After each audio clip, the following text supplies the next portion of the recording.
Live in Corporate is brought to you by Pfizer. Every day, Pfizer colleagues work across developed and emerging markets to advance wellness, prevention, treatments, and cures that challenge the most feared diseases of our time. For more than 170 years, Pfizer has worked to make a difference for all of those who rely on them. Learn more at Pfizer.com. This is Including You, the new series from Lead at Any Level. Including You features stories from chief diversity officers and other executives who are creating inclusive cultures in their organizations. Our goal is to show what's working in companies just like yours, to give you the tools you need to keep pushing for progress in your own workplace. We want to create belonging and opportunity for everyone, including you. And now here's your host, Amy C. Waninger.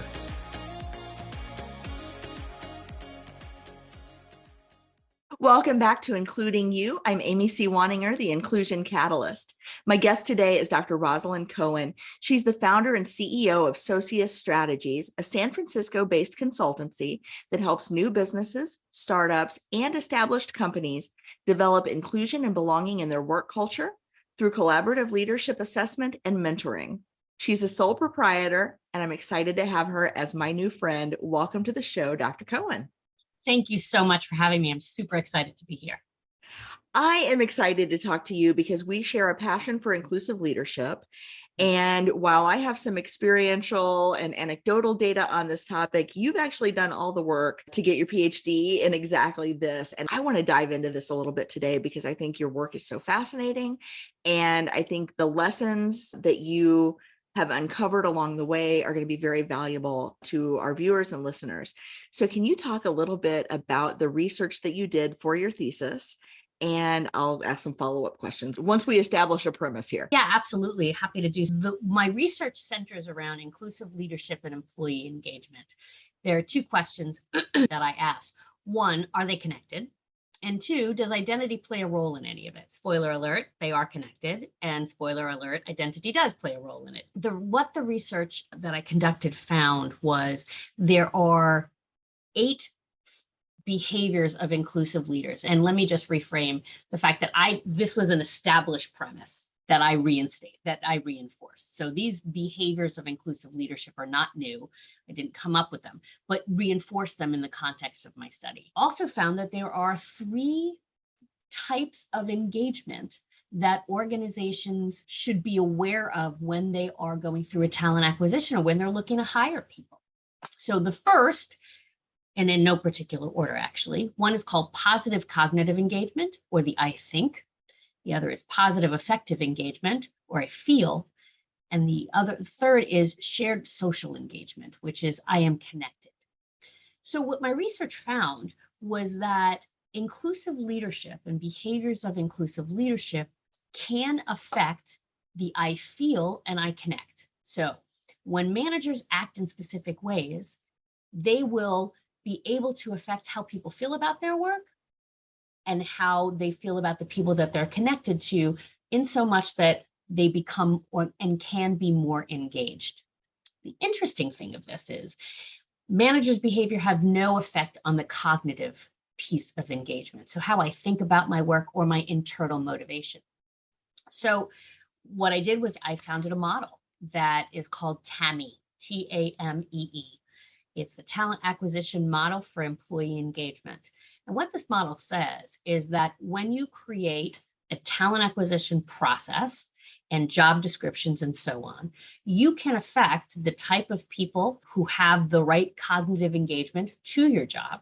And then when you train people, your managers and such within organizations, you can then affect both the I feel and I feel connected to in type of engagement. So it's really exciting, particularly in this time when you have talent acquisition issues. People are trying to get smart, talented people into organizations.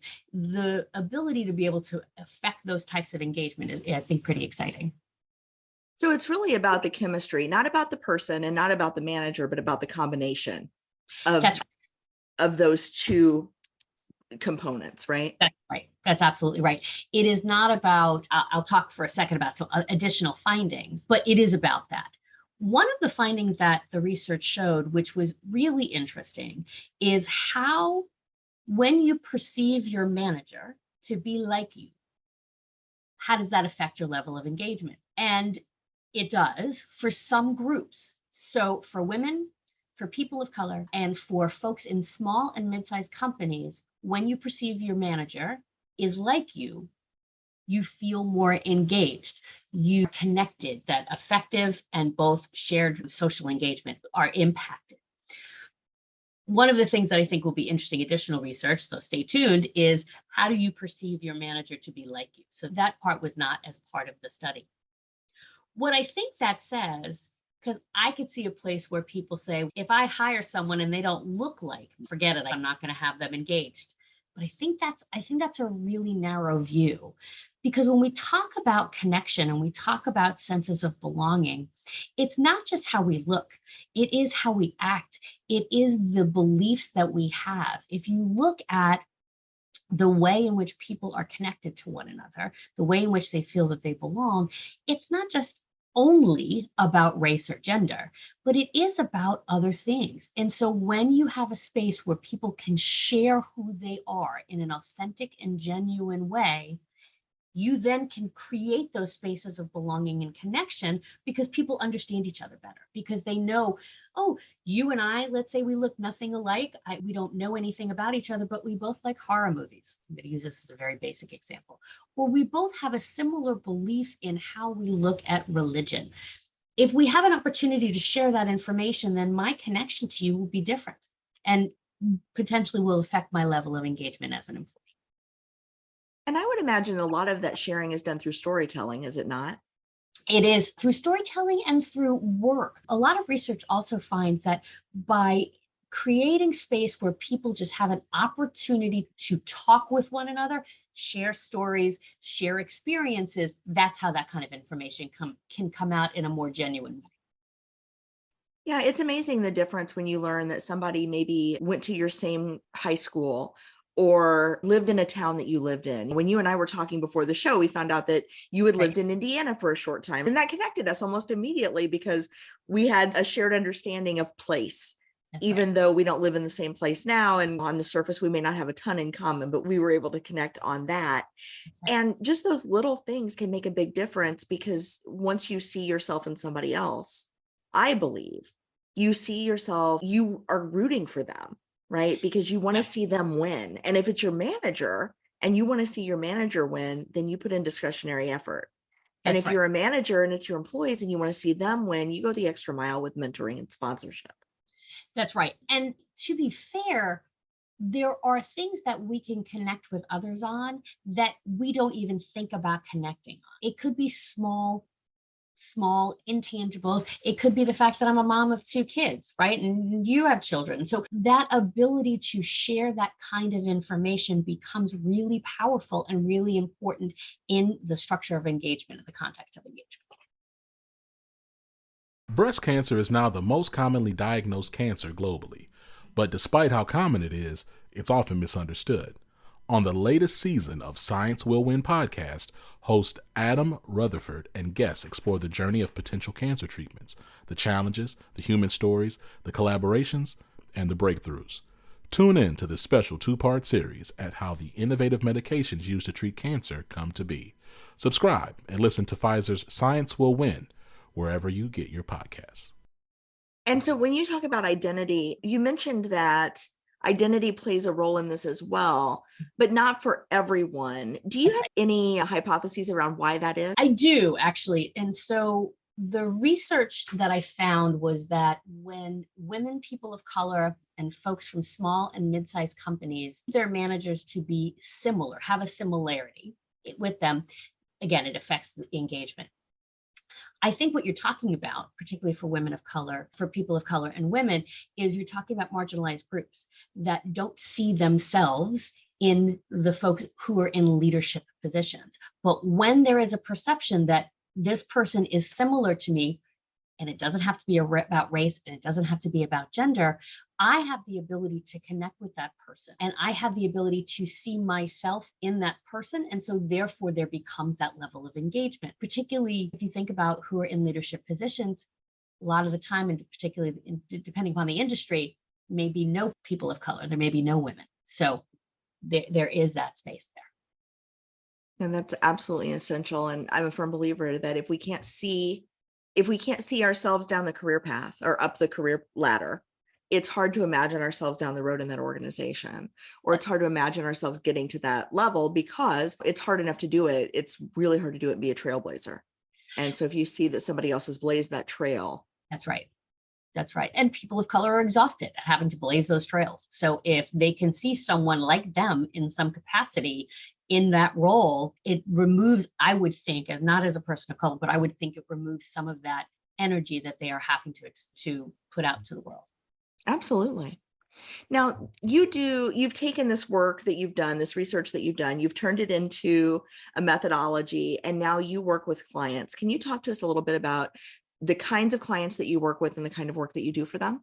Yeah, absolutely. I am lucky enough to work both with nonprofits, for-profits. Right now, a couple of my clients are nonprofits, a couple of them are for-profits, startups, as well as, I would say, mid-sized companies. And the work that I do for them is around what does it mean to create a culture of belonging or inclusion for your organization? So it's not a one size fits all. It's not, I don't have here's the rules for you and you just follow these rules and everything will be hunky dory. It really is about asking questions to help the organization think through some pivotal points around inclusion and belonging and engagement, and helping them come up with a strategy that makes sense for them. The hard part, I think, is that there is no one shop. You can't just take one methodology and put it into a variety of different companies. It has to be customized.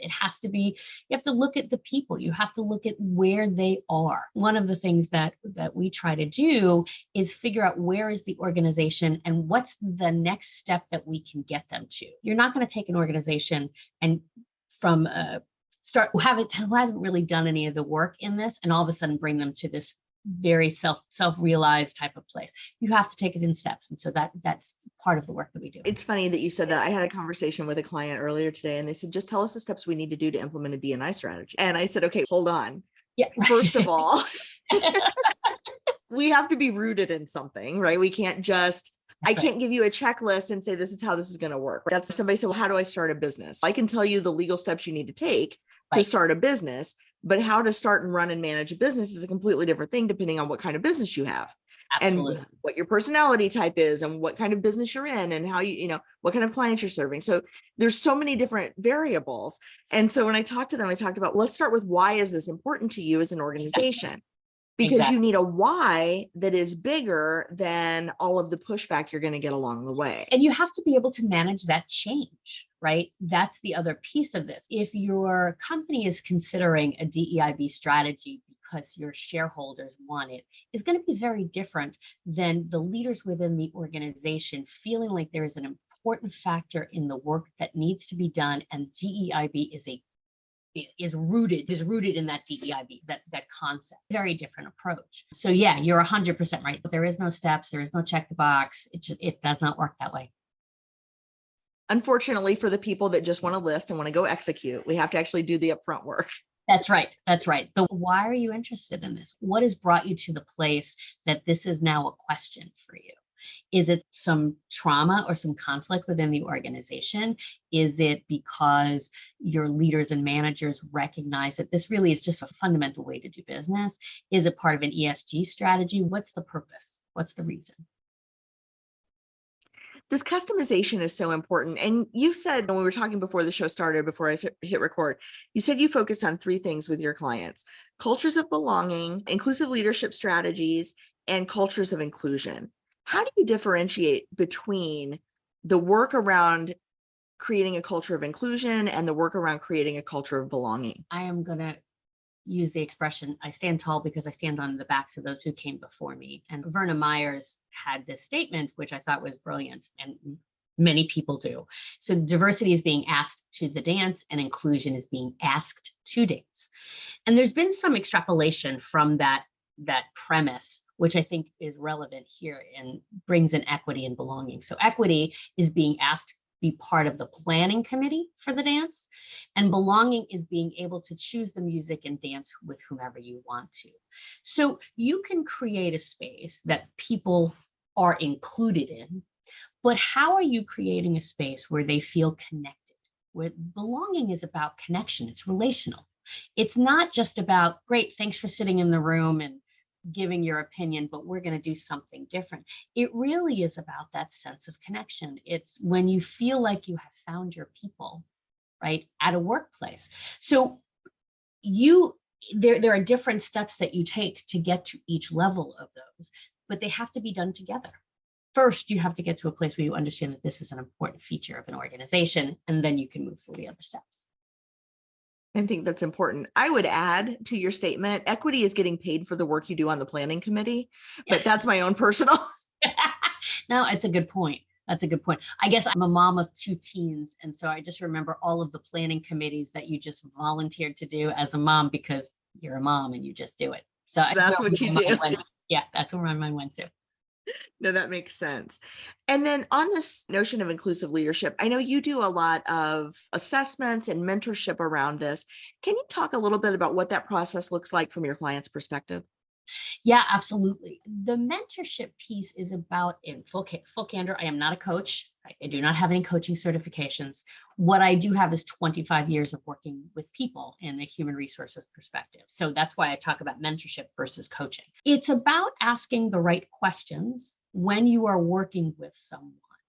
And a lot of it is really about, why is it that you are interested in this work? Why is it that you do things in a particular way? When I came up with this model, there are some actions that I talk about for practice that we ask folks to think about when it comes to inclusive leadership from a managerial perspective. So one of the questions that I ask managers to think about, or organizational leaders to think about, is, why is it that this is the process that you have always done?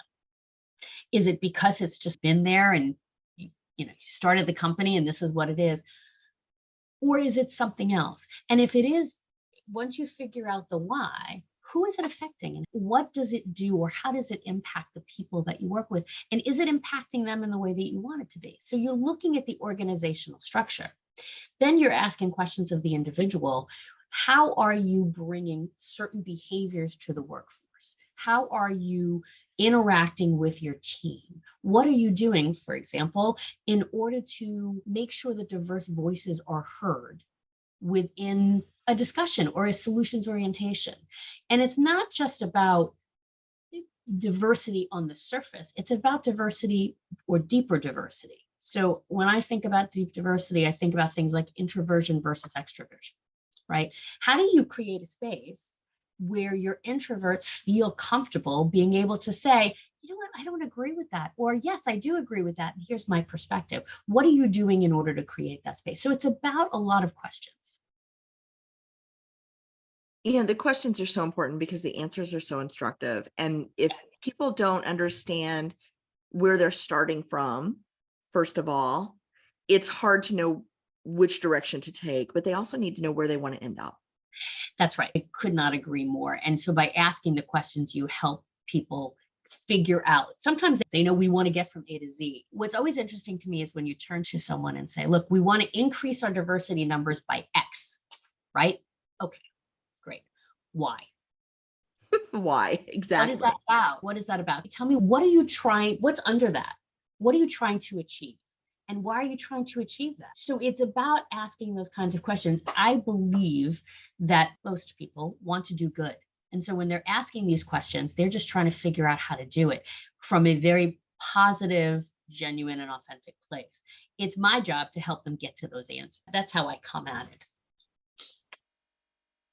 So what kinds of results do your clients see when they work with you in this way? How do you know that this stuff, we all want to say as practitioners, this stuff works? How do you know it works? I'm pausing because I want to give you a quantitative answer, and it's hard to give a quantitative answer in this kind of stuff. If you want to increase your recruiting and looking at the people who apply in your pipeline, we can come up with a way of doing that. But that's a very siloed approach, right? Because you may have X number of people of color or X number of women apply, but how many make it through your pipeline? And Once they're hired, how many stay? And once they stay, how long do they stay? The process is really iterative in asking first questions. When you think about how people know that it's successful, it does come around to employee engagement, is how connected do people feel within the organization. So we look at statistics and numbers of engaged employees and what the baseline is and where some of that has changed to give some quantitative piece. But there's the qualitative side of it, which is how are people feeling about the organization on a short and long-term basis. Fantastic. And how can people find you if they want more information about your work or about your business? Absolutely. So you can go to sociusstrategies.com, or you can shoot me an email at ROZ at sociusstrategies.com. LinkedIn is also another great way to find me, Rosalind Cohen. I'm love chatting with people and happy to talk more about this. So yeah, I hope folks find this valuable. Great. Thank you so much, Dr. Cohen. I appreciate your time. I appreciate your research and your expertise, and I'm so grateful for your work in this space. Thank you. Thank you so much for inviting me. It's been a pleasure. If you've enjoyed this episode, follow Lead at Any Level on LinkedIn and YouTube. Then join us for Including You video simulcast every Thursday at noon Eastern. Including You can also be enjoyed each week as part of the Living Corporate audio podcast series, available on all major podcast platforms. Learn more at living-corporate.com. Including You is brought to you in part by Lead at Any Level, a boutique training and consulting firm improving employee engagement and retention for companies that promote from within. Lead at Any Level. Leaders can be anywhere and should be everywhere. Learn more at leadatanylevel.com. Lead at Any Level and its logo are registered trademarks of Lead at Any Level LLC. The views and opinions of guests on our show do not necessarily reflect the positions of Lead at Any Level, Living Corporate, or the sponsors of Including You. That's it for this week's episode of Including You. Join me next week when my guest will be Shelley Jeffcoat from LexisNexis Risk Solutions.